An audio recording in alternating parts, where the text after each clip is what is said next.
Attention, cette vidéo n'a pas été réalisée par un professionnel. Cet homme est juste un passionné qui pense ce qu'il dit d'après des expériences.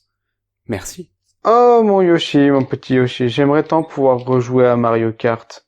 Malheureusement, j'ai pas de Wii. Tu peux. Un nouveau Mario Kart est disponible sur une console qui n'est pas de Nintendo.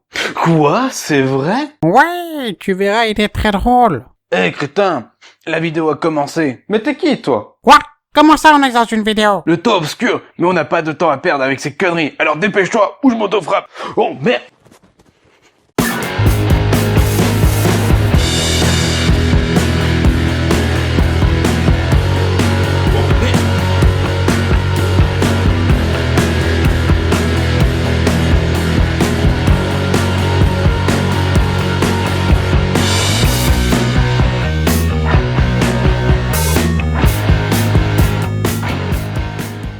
Bonjour les petits amis, on nous a annoncé du très gros d'ailleurs Mario Kart sur une console inhabituelle. J'ai donc préparé ma manette de PlayStation 4 pour pouvoir y jouer. Quoi? Comment ça, c'est pas sur PlayStation 4, c'est sur quoi? Sur Xbox One?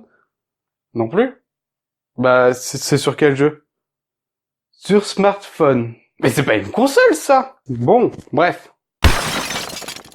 Le jeu est sorti le 25 septembre 2019 et il est disponible sur Google Play Store et Apple Store gratuitement. Oui, je rajoute les guillemets car certains se sont fait prélever 8 € de leur compte. Bon, moi perso, ça va, je me suis encore rien à faire enlever. Bref, on s'en fout de ta vie. Passons au menu du jeu. Il est fade, sérieux. On dirait des pâtes au beurre sans beurre. Il est vite, on passe de coupe en coupe, elles sont tous pareilles. Et les spectateurs, au fond, non, vous n'êtes pas myope, je vous rassure. Mais ma parole, c'est du 15 FPS ça. Bon, passons à ce qui nous intéresse le plus, les cocos. La collection. Oui, perso, moi, ce qui me plaît le plus dans ce genre de jeu, c'est collectionner les personnages. Tu vas être ravi, avec 20 ailes toutes différentes, 32 véhicules, même si certains se ressemblent, et 34 personnages. C'est plutôt bien, sachant que sur Mario Kart NES, il proposait 8 champions. Attends, mais c'est une blague.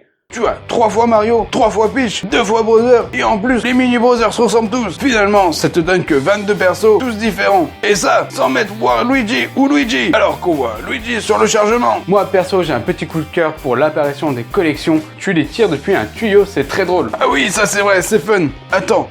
Tu peux retirer des persos que t'as déjà. Tu veux pas voler un doudou à un bébé tant que t'y es. Tu as déjà pas beaucoup de persos, si en plus tu les retires, ça craint. Bon, passons aussi sur le modèle économique. Tu peux tout acheter avec de la vraie argent. Bien sûr, les packs sont en édition limitée pour te donner encore plus envie d'en acheter. Et en plus, si t'es un gros pigeon, pour 5,49 €, tu peux avoir le pass or, qui te permet d'avoir des défis supplémentaires, des cadeaux en plus, et la difficulté max. Oui, t'as bien entendu. Si t'as envie de jouer comme un pro player, t'as pas le choix, faut sortir la carte bleue. Passons au vif du sujet, le principe du jeu. Il est coupé en saisons qui durent 2 semaines. À l'intérieur de ces saisons, il y a 20 coupes. Et à l'intérieur de ces coupes, il y a 3 courses et un défi. Pour passer d'une coupe à l'autre, il faut finir la coupe et avoir assez d'étoiles pour pouvoir passer à la suivante. Bien sûr, contre une partie de ton âme, tu peux avoir des tickets étoiles qui te donnent une étoile. J'ai envie de dire un mot, mais c'est peut-être trop fort. Tu peux aussi avoir des cadeaux plus ou moins utiles. Attends, la moitié des cadeaux, faut avoir le pass gold pour les avoir. Et en plus, c'est là où il y a les persos les plus rares. Pay to win.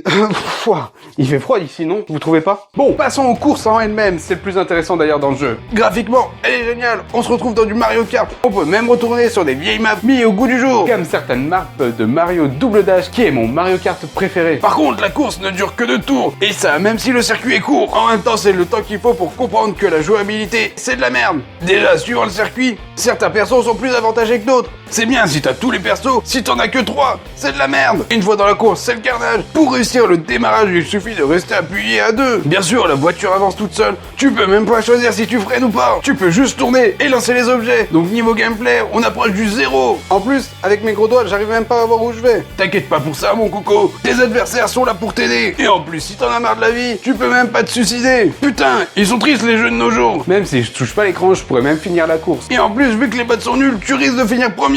Ah oui, parce qu'ils te font croire que c'est des vrais joueurs, mais en fait, c'est des bots. Putain, mais assumez que vos bots ne savent pas conduire. Merde. Ou alors, tu joues contre des gamins qui ont 4 ans et qui savent pas jouer et qui se prennent tous les murs. Et après, si t'as la chance de passer derrière quelqu'un pour les bugs mystère, c'est pas grave, elles sont venues avant même qu'elles soient apparues. C'est bien triste tout ça, tu peux même pas passer devant lui pour qu'il n'ait même pas de box. Et à la fin de la course, ça calcule le nombre de points que tu as fait par rapport au niveau de tes personnages, de cartes et des ailes, ce que tu as ramassé, tes combos et ta place. Et ensuite, ce total te permet de gagner des étoiles par rapport aux points que tu as fait. Ouais, ça à la limite, Osef, tout est facile dans ce jeu. Et en plus, à la fin, ça devient vite redondant avec les peu de maps. Quoi? il y a certaines maps, c'est la même, mais à l'envers. C'est comme si je prenais ta sœur, que je lui faisais l'amour sauvagement, et que je la retournais pour recommencer, et que je disais que j'avais fait l'amour avec 2 personnes. Non, ça marche pas comme ça. Désolé, mais là j'en attendais pas grand chose, mais je suis quand même déçu. Et en plus, ils veulent mon argent avec ce jeu. Jamais de la vie, moi je me tire. Perso, je trouve que les défis à la fin sont très sympas, ça permet de varier un peu, et ça rend bien. Et refaire des maps de Mario Double Dash avec les musiques originales ramène la petite pointe de nostalgie que j'aime bien. Mais bon, avec tous ces points négatifs et très peu de maps exclusifs, lui font trop défaut, donc bah poubelle.